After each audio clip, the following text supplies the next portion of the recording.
வணக்கம். நான் ஆயுர்வேத மருத்துவர் கார்த்திகா. கண்களுக்கு ஆரோக்கியமான ஒரு கண்மை செய்வது பற்றி இந்த வீடியோவில் சொல்கிறேன்.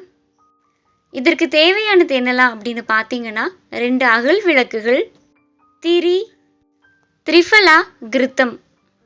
இந்த திரிஃபலா கிருத்தம் நமக்கு ஆயுர்வேத சித்த மருந்தகங்களில் கிடைக்கும்.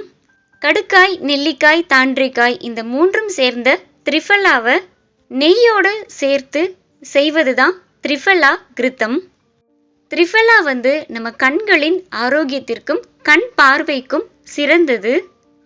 அதனால கண்மை இந்த திரிஃபலா கிருத்தத்தை பயன்படுத்தி செய்யலாம்.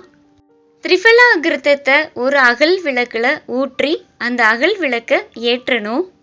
அந்த 2 அகல் விளக்குக்கு பக்கத்துலேயும் 2 கிண்ணங்களை வச்சு அந்த 2 கிண்ணங்கள் மேலே இன்னொரு அகல் விளக்கை கவிழ்த்து வைக்கணும்.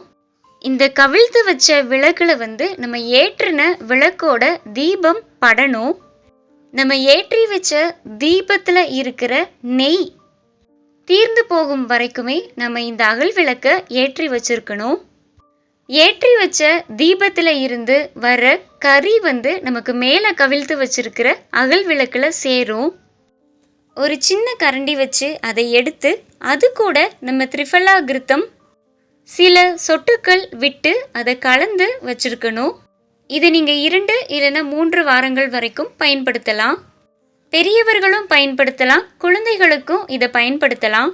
திரிஃபலா கண்களுக்கு ஆரோக்கியமானது. அதனால இப்படி கண்மை செய்து பயன்படுத்தினா கண்கள் ஆரோக்கியமாக இருப்பதற்கும் உதவும்.